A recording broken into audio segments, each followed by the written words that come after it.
What's up guys? Welcome back to my YouTube channel, and for this vid I will be doing the summary of chapter 8. So stay watching and stay tuned guys for the summary of chapter 8, and I'll be back guys.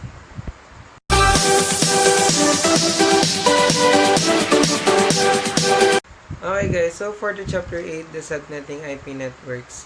So designing, implementing, and managing an effective IP addressing plan ensures the networks so can operate effectively and efficiently.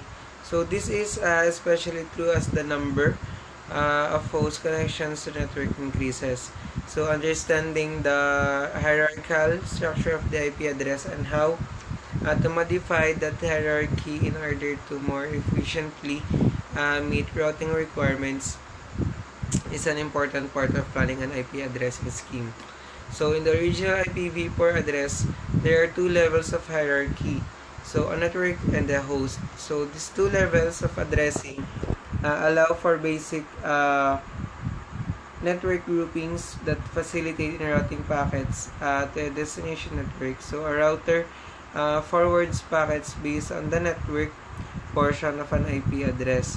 So when the network is located, the host portion of the address allows for identification of the destination device.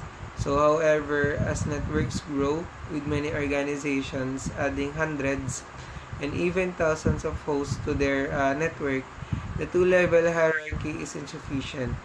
So subdividing a network adds a level to the network hierarchy.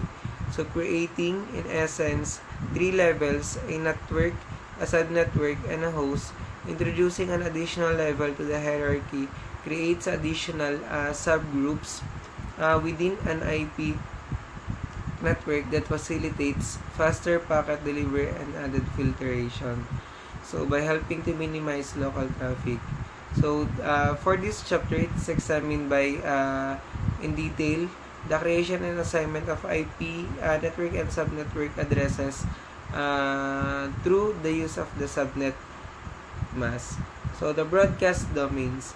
So is an internet LAN devices use broadcast to locate. The first one is other devices.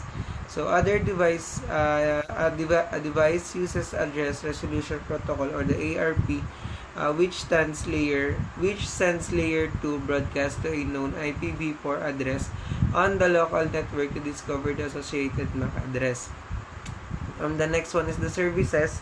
A host typically acquires its IPv4 configuration using the Dynamic Host Configuration Protocol, or the DHCP, and which sends broadcast on the local network to locate a DHCP server. So switches propagate broadcast out all interfaces except the interface on which it was received.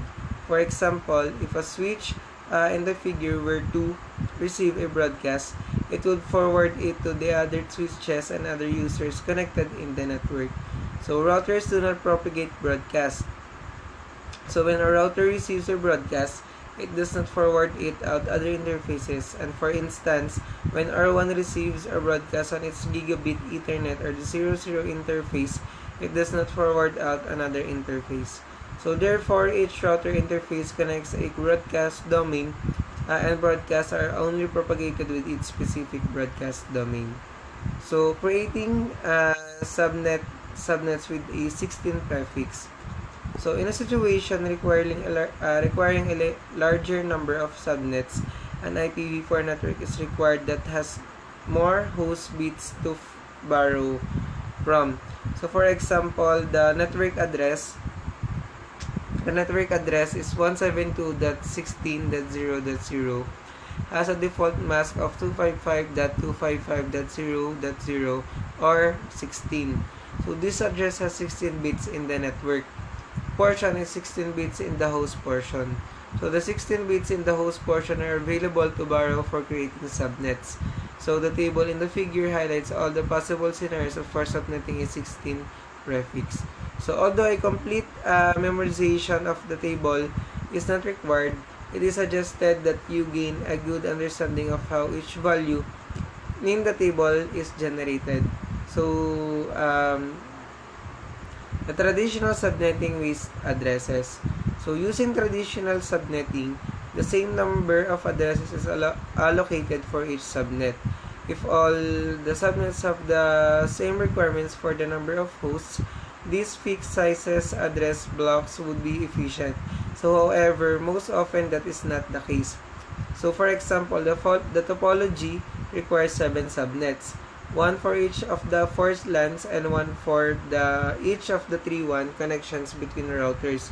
So using traditional subnetting with a given address of 192.168.20.024, 3 bits can be borrowed from the host portion in the last octet to meet the subnet requirement of 7 subnets. And borrowing 3 bits creates 8 subnets and leaves 5 host bits with 30 unusable hosts per subnet. So this scheme creates the needed subnets and meets the host requirements of the largest LAN. So although this traditional subnetting meets the needs of the largest LAN and divides the address space into an adequate number of subnets, it results significant waste of unused addresses. So, for example, only 2 addresses are needed in each subnet for the 3 WAN links. Because each subnet has 30 unusable addresses, there are 28 unused addresses in each of these subnets, and this results in 84 unused addresses. So, for this limits future growth by reducing the total number of subnets available. This inefficient use of addressing is characteristic of traditional subnetting. So, applying a traditional subnetting scheme to this scenario is not very efficient and is wasteful. So, subnetting a subnet or using variable length subnet mask or the VSLM was designed to avoid wasting addresses. So, network address planning.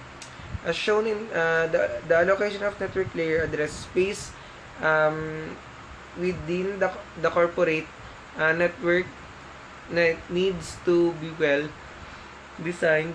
Address assignment should not be random. So, planning network subnets requires examination of both the needs of an organization's network usage and how the subnets will be structured. So, performing a network requirement study is the starting point. This means looking at the entire network and determining the main sections of the network and how they will be segmented. So, the address plan includes determining the needs of each subnet in terms of size and how many hosts per subnet and how host addresses will be assigned and which hosts will require static IPv4 addresses and which hosts can use DHCP for obtaining their addressing information. So, the size of the subnet involves planning the number of hosts that will require IPv4 host addresses in each subnet of the subdivided private network. So, for example, in a campus network design, you might consider how many hosts are needed in the administrative LAN. So, how many in the faculty LAN and how many in the student LAN. In a home network, a consideration might be done by the number of hosts in the main house LAN and the number of hosts in the home office LAN.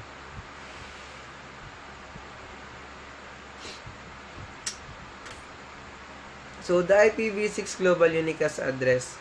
So, IPv6 subnetting requires a different approach than IPv4 subnetting. The same reasons for subnetting IPv4 address space in order to manage network traffic also apply to IPv6. So, however, due to the large number of IPv6 addresses, there is no longer the concern for conserving addresses. So, the IPv6 address plan can focus on the best hierarchical approach to manage and assign IPv6 subnets, and refer to the figure for a quick review of the structure of an IPv6 global unicast address. So, for the Chapter 8, the subnetting IP networks, the process of segmenting a network by dividing it into the multiple smaller network spaces called subnetting. And every network address a valid range of host addresses. And all devices attached to the same network will have an IPv4 host address for that network and a common subnet mask or network prefix. And after it is implemented, an IP network needs to be tested to verify its connectivity and operational performance. And guys, that's all for the chapter 8, the subnetting IP networks. I hope you got something from me about this chapter 8, and I hope you got some knowledge or the information about the chapter 8. And for my next video, I will be doing the summary of chapter 9. So stay watch guys, and I'll be back guys.